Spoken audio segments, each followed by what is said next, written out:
Assalamualaikum warahmatullahi wabarakatuh. Hello everyone. Perkenalkan, saya Pipit Sa'adatul Abadiyah, mahasiswa Pendidikan Matematika STKIP 11 April Sumedang, semester 4. Di video kali ini, saya akan membahas mengenai operasi aljabar pada matriks yang merupakan materi SLTA kelas 11. Video ini bertujuan untuk memenuhi salah satu tugas mata kuliah media pembelajaran matematika. Untuk mengefisiensikan waktu, kita langsung saja kepada topik pembahasan. Halo anak-anak, apa kabar hari ini? Semoga kalian selalu dalam lindungan Allah Subhanahu wa Ta'ala dan keadaan sehat walafiat ya. Amin ya rabbal alamin. Kali ini, Ibu akan menjelaskan mengenai operasi aljabar pada matriks. Sebelum itu, kalian masih ingat atau tidak mengenai matriks? Kalau yang udah lupa-lupa, Ibu akan ulas sedikit ya. Jadi, definisi matriks itu apa sih? Matriks merupakan suatu susunan bilangan yang diatur dalam baris dan kolom. Bilangan dalam susunan dinamakan anggota, elemen, atau unsur dari matriks tersebut. Nah, di sini ada contoh matriks A yang dilambangkan dengan huruf kapital dan unsur-unsurnya dengan huruf-huruf kecil. Matriks A ini unsur-unsurnya ada A11, A12, sampai AMN. Di dalam matriks itu ada yang disebut baris, yaitu yang mendatar ke sampingnya, ke sini, dan ada yang disebut kolom, yang mendatar ke bawah. Gimana? Gampang kan? Udah inget kan sekarang? Nah, kalau udah ingat, kita langsung pada operasi aljabar pada matriksnya. Operasi aljabar pada matriks itu ada 3 macam. Yang pertama ada operasi penjumlahan matriks, yang kedua ada operasi pengurangan matriks, dan yang terakhir ada operasi perkalian matriks. Kita akan kupas satu persatu ya, supaya jelas. Nah, yang pertama kita bahas dulu operasi penjumlahan pada matriks. Jadi di dalam operasi penjumlahan pada matriks itu ada sebuah syarat. Syaratnya apa? Jadi, 2 atau lebih matriks dapat dijumlahkan apabila memiliki ordo yang sama atau merupakan matriks persegi. Kalian sudah tahu kan dan mengenal bagaimana ordo yang sama. Misalnya, ordo 2x2, 3x3, dan sebagainya. Ordo di sini adalah jumlah baris dan kolom. Berarti harus sama ya antara matriks 1 dan matriks yang akan dijumlah. Langsung saja kepada contoh. Di sini diketahui matriks A unsurnya ada A, B, C, dan D. Kemudian matriks B unsurnya yaitu E, F, G, dan H. Tentukan matriks A ditambah matriks B. Bagaimana cara mengerjakannya? Di sini Ibu akan mengubah dulu warna dari unsur-unsur matriks A dan B. Tentunya ini untuk memudahkan dalam pengerjaan. Kemudian apa yang seharusnya kita lakukan? Kita tulis terlebih dahulu, matriks A ditambah matriks B sama dengan, lengkap dengan kurung siku ini ya. Yang pertama yang harus kita lakukan adalah menjumlahkan unsur-unsur dari matriks A dan B yang berwarna sama. Contohnya ini A dan E. Kita tambahkan saja. A ditambah E kita simpan di kolom pertama, baris pertama. Nah, seperti itu. Kemudian yang selanjutnya, kita jumlahkan kemudian yang sama yang selanjutnya yaitu unsur B dan F pada baris pertama kolom kedua. Kita simpan. Oke. Kemudian yang selanjutnya yang warna sama yaitu C dan G yang berwarna hijau kita simpan di baris kedua kolom pertama ya. Nah, kemudian yang terakhir itu D dan H di baris kedua kolom kedua. Gampang kan? Jika tidak menggunakan warna, kalian harus mengingatnya bahwa penjumlahan matriks itu kita harus menjumlahkan unsur-unsur yang posisinya sama antara matriks 1 dan matriks yang dijumlahkan. Gimana, ngerti kan? Yang selanjutnya kita aplikasikan kepada matriks yang berupa angka ya. Di sini diketahui matriks A unsur-unsurnya 1, 2, 4, 6 dan matriks B unsur-unsurnya 4, 1, negatif 4, 5. Tentukan matriks A ditambah matriks B. Gimana caranya? Seperti biasa kita tulis terlebih dahulu. Matriks A ditambah matriks B sama dengan, lengkap dengan kurungnya. Nah, seperti tadi caranya kita jumlahkan saja matriks A dan B yang unsur-unsurnya itu satu posisi, itu sama posisinya. Yang pertama pastinya 1 dan 4 ya. Baris pertama kolom pertama, kemudian 2 dan 1, 4 dan negatif 4. Kenapa di sini tambah? Ya karena ini penjumlahan pada matriks. Tentu kita akan menjumlahkannya. Kemudian 6 ditambah 5 di baris terakhir dan kolom terakhir. Udah ini gimana? Selesai apa belum? Belum. Kita tinggal menjumlahkannya saja seperti biasa, operasi penjumlahan. Yang pertama yaitu 1 dan 4. Kita tulis kembali di baris pertama kolom pertama juga. 1 ditambah 4 berapa? 5 kan? Nah, kita tulis. Kemudian 2 ditambah 1, hasilnya 3. 4 ditambah negatif 4, hasilnya pasti 0. Kemudian 6 ditambah 5, hasilnya 11. Nah, untuk penyimpanannya kalian tidak akan sulit ya, karena itu tidak berubah posisi. Oke. Nah, di sini ada matriks A, unsur-unsurnya itu A. Matriks A ini mempunyai lawan, ditulis negatif A. Yang unsur-unsurnya pasti berisi negatif. Gimana maksudnya? Nih, contoh ya, ini matriks A sama dengan 1, 2, 4, 6 unsur-unsurnya. Matriks A ini mempunyai lawan. Lawannya itu negatif. Unsur-unsurnya negatif. Kita buat negatif unsur-unsurnya. Kalau di sini 1 berarti negatif 1. Kemudian 2 jadi negatif 2 dan seterusnya. Gimana, ngerti kan? Oke. Yang selanjutnya ada sifat-sifat matriks. Jika A, B, C adalah matriks-matriks yang berordo sama, maka pada penjumlahan matriks berlaku sifat-sifat berikut. Gimana? Yang pertama ada sifat komutat. Misalkan kita mempunyai matriks A dan matriks B. Kita jumlahkan. Hasilnya akan sama ketika kita menjumlahkan matriks B dengan matriks A. Jadi bisa dibulak-balik ya. Nah, yang selanjutnya ada sifat asosiatif. Gimana sih sifat asosiatif? Jadi misalkan kita menjumlahkan matriks A. Oh ya, kita punya matriks A, matriks B, dan matriks C. Kita akan menjumlahkan matriks A dan matriks B terlebih dahulu, kemudian ditambah dengan matriks C. Itu hasilnya akan sama ketika kita mempunyai matriks A dijumlahkan dengan hasil dari matriks B dan ditambah matriks C. Nah, yang selanjutnya adalah matriks identitas pada penjumlahan. Matriks identitas pada penjumlahan yaitu 0, matriks 0 ya. Sehingga berlaku sifat berikut. Misalkan kita punya sebuah matriks A ditambah matriks 0, tentu kita akan mempunyai hasil yang sama ketika kita menjumlahkan matriks 0 dan matriks A, dan akan menghasilkan hasil akhir yaitu matriks A itu sendiri. Yang selanjutnya ada inverse penjumlahan matriks A. Ini seperti tadi, jadi matriks A itu punya lawan tersendiri ya, maksudnya ada lawan dari matriks A. Sehingga berlaku sifat berikut, ketika A dijumlahkan dengan lawannya, atau ketika lawan dari A dijumlahkan dengan A itu sendiri, maka hasilnya akan matriks 0 gitu. Gimana, mudah kan? Pasti dong ya. Oke, next. Berarti operasi penjumlahan sudah selesai. Kita langsung ke operasi pengurangan matriks. Oke. Sebenarnya operasi pengurangan dan operasi penjumlahan matriks itu hampir sama. Nah, di operasi pengurangan juga terdapat sebuah syarat. Syarat 2 atau lebih matriks dapat dikurangkan apabila matriks tersebut berordo sama. Syaratnya sama ya seperti operasi penjumlahan. Nah, misalkan kita mempunyai matriks A dikurang matriks B. Itu hasilnya akan sama dengan kita menjumlahkan antara matriks A dengan lawan dari matriks B. Masih bingung? Langsung saja kepada contoh ya.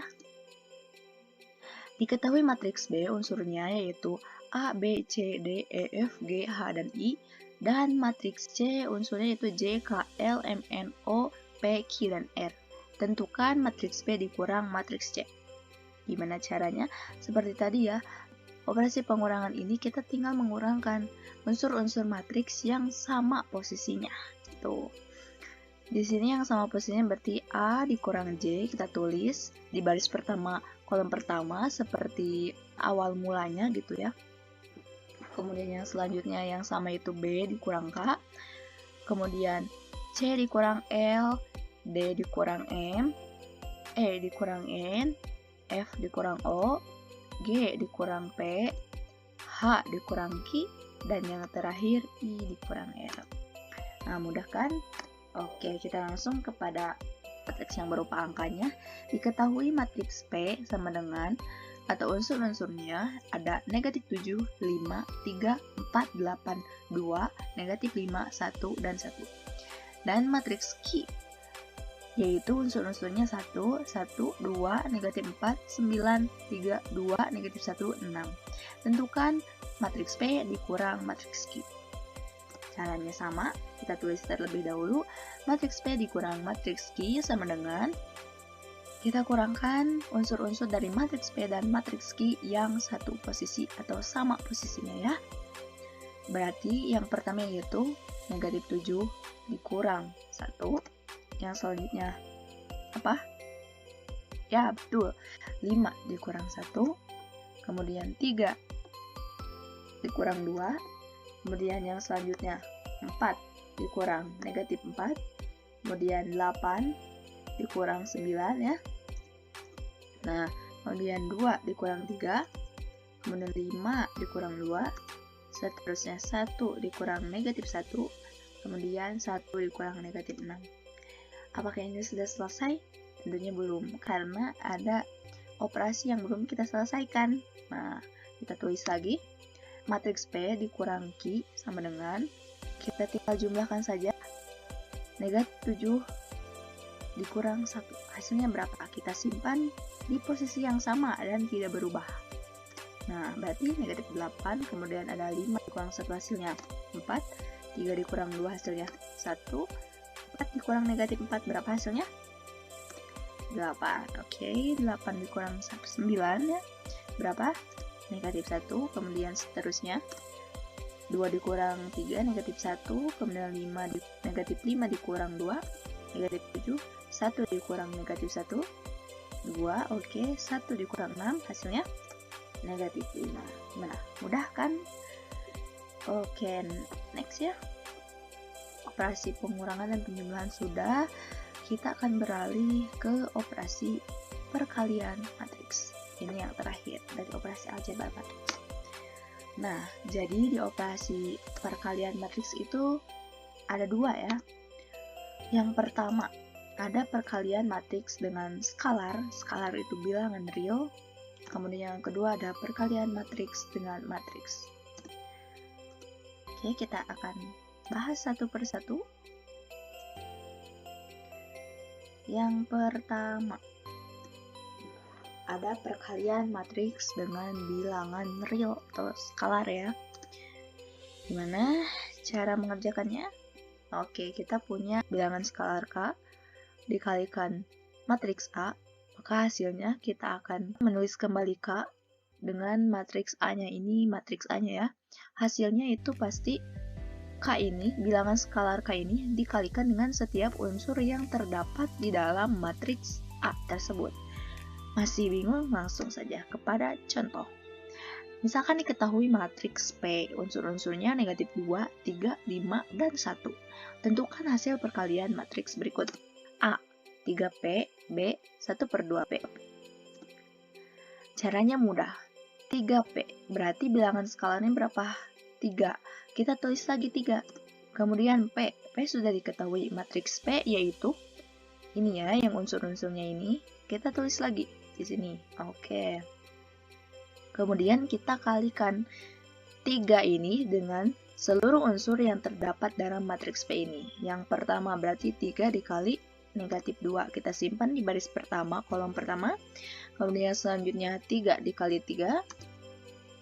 Kemudian 3 dikali 5. Kita simpan di baris kedua, kolom pertama.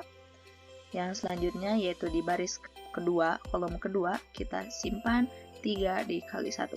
Nah, gitu. Apakah ini sudah selesai? Tentu belum. Kita harus mengkalikannya ya, menyelesaikannya dengan cara 3 dikali negatif 2 hasilnya berapa? Negatif 6. Kita tulis kembali di posisi yang sama ya. Kemudian 3 dikali 3, 9. Selanjutnya 3 dikali 5, 15. Yang selanjutnya 3 dikali 1. Hasilnya 3. Oke. Yang satu lagi B. Caranya itu sama ya. Kita tulis terlebih dahulu 1/2-nya dan kita tulis kembali matriks P. Kemudian kita kalikan setiap unsur yang terdapat dalam matriks P ini dengan 1/2 ya. Oke, yang pertama berarti 1/2 dikali negatif 2. Kemudian 1/2 dikali 3. Kemudian 1/2 dikali 5. Yang selanjutnya 1/2 dikali 1. Gampang kan? Oke, kita harus menyelesaikannya. 1/2 dikali negatif 2 hasilnya negatif 1. 1/2 dikali 3 hasilnya 3/2. 1/2 dikali 5 hasilnya 5/2. 1/2 dikali 1 hasilnya 1/2 ya. Oke, nah ini udah selesai. Jadi 1/2 P hasilnya ini. Oke. Nah, kemudian ada sifat-sifat perkalian matriks dengan bilangan real ya. Ada sifat-sifatnya pula. Oke, jika A dan B adalah matriks-matriks berordo M dikali N serta K, dan K adalah bilangan real atau skalar, maka berlaku sifat-sifat berikut. Sifatnya apa saja? Yang pertama, bilangan skalar K dikali matriks A ditambah matriks B sama dengan bilangan skalar K dikali matriks A ditambah bilangan skalar K dikali matriks B. Ini mudah ya, masih mudah. Nah, kemudian yang selanjutnya adalah bilangan skalar K1 ditambah bilangan skalar K2 dikali matriks A. Hasilnya akan sama ketika kita mengkalikan bilangan skalar K1 dengan A ditambah bilangan skalar K2 dengan matriks A. Nah, yang ketiga, bilangan skalar K1 dikali bilangan skalar K2 dikali matriks A, hasilnya akan sama pula dengan hasil perkalian dari bilangan skalar K1 dan K2 dikali matriks A itu sendiri. Berarti udah ya. Yang terakhir, perkalian matriks dengan matriks. Jadi bagaimana? Nah, syarat agar dua buah matriks dapat dikalikan adalah matriks pertama harus memiliki jumlah kolom yang sama dengan jumlah baris pada matriks kedua. Maksudnya gimana nih? Jadi gini ya. Misalkan di sini diketahui matriks B unsur-unsurnya 5, 4, 6, dan negatif 2. Dan matriks C unsur-unsurnya 1 dan 6. Tentukan B dikali C. Kita harus memenuhi syarat dari perkalian matriks dengan matriks. Kita coba cari tahu dulu. Apakah benar matriks B dan C memenuhi syarat untuk dikalikan? Untuk mengetahuinya, maka matriks B jumlah kolom pertamanya berarti harus sama ya. Matriks B kita hitung kolomnya berarti ini 1. Kemudian ini ya 2. Jumlah kolomnya ada 2, betul? Kemudian pada matriks C kita lihat apakah jumlah barisnya juga 2. Jika 2 berarti dapat dikalikan atau dapat dioperasikan ya. Kita hitung jumlah barisnya. Nah, 1, 2. Wah, ternyata ini memenuhi syarat dari perkalian matriks dengan matriks. Tentu, matriks B dan C ini dapat dioperasikan. Caranya bagaimana nih? Oke, nah seperti biasa kita tulis dulu. Matriks B dikali matriks C sama dengan, untuk perkalian ini juga sudah dibuatkan berbeda warna ya unsur-unsurnya. Kita tinggal mengkalikan warna-warna yang senada gitu. Misalkan ini, kita mulai dari sini. 5 pada matriks B sama warnanya dengan unsur pertama pada matriks C. 1 ya. Nah, berarti 5 dikali 1. Kemudian 4 yang sama di matriks C unsurnya yang 6. Berarti 4 dikali 6. Kita simpannya di mana? Setelah ditambah unsur pertama baris pertama ini. Nah, di sini. Kemudian yang selanjutnya ada 6.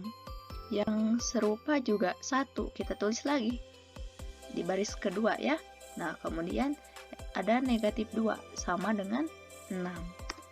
Untuk memudahkan itu Ibu kasih warna yang berbeda, tetapi untuk mengingat harus banyak-banyak belajar dan baca ya tentunya untuk memudahkan dan menambah kemampuan gitu. Nah, ini kita akan selesaikan terlebih dahulu. Bagaimana caranya?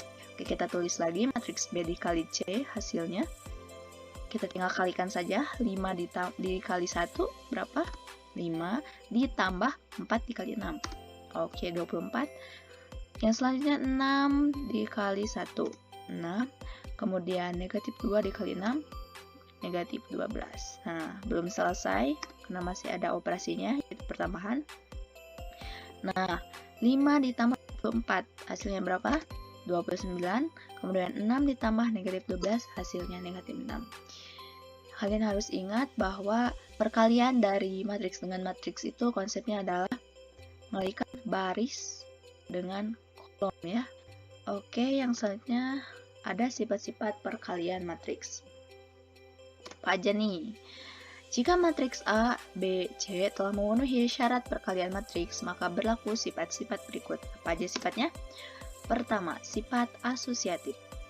Misalkan kita mempunyai matriks A dikali matriks B, kemudian dikali lagi matriks C, itu hasilnya akan sama ketika kita mempunyai matriks A dikali hasil dari perkalian antara matriks B dan matriks C ya. Oke, yang selanjutnya adalah sifat distributif. Distributif ini ada distributif kiri dan distributif kanan. Yang kiri, misalkan kita mempunyai matriks A dikali penjumlahan antara matriks B dan matriks C, hasilnya akan sama ketika kita mempunyai matriks A dikalikan matriks B ditambah matriks A dikali matriks C. Nah, distributif kanan sebenarnya sama saja. Mungkin beda posisi dalam tanda kurung ya. Kemudian di sini misalkan matriks A ditambah matriks B, kemudian dikali lagi hasilnya dengan matriks C, itu sama hasilnya dengan matriks A dikali matriks C ditambah matriks B dikali matriks C. Kemudian ada matriks identitas. Oh, jadi kita misalkan mempunyai matriks identitas dikali matriks A, hasilnya akan sama ketika kita mengkalikan matriks A dengan matriks identitas itu sendiri. Jadi dibolak-balik, bisa dibolak-balik gitu ya, guys. Oke, jadi yang selanjutnya ada sifat keempat, yaitu perkalian dengan matriks 0. Matriks A dikali matriks 0, hasilnya akan sama ketika kita mengkalikan antara matriks 0 dengan matriks A. Dan hasil akhirnya tentu adalah matriks 0. Nah, seperti itu. Gimana? Mudah ya kan? Nah, untuk menambah kemampuan tentunya kita harus banyak belajar dan banyak berlatih soal. Untuk itu, ya, kita harus banyak-banyak membaca. Oke, mungkin sampai di sini penjelasan dari operasi aljabar pada matriks. Kurang lebihnya saya mohon maaf atas perhatiannya. Saya ucapkan terima kasih. Wabillahi taufiq wal hidayah. Wassalamualaikum warahmatullahi wabarakatuh.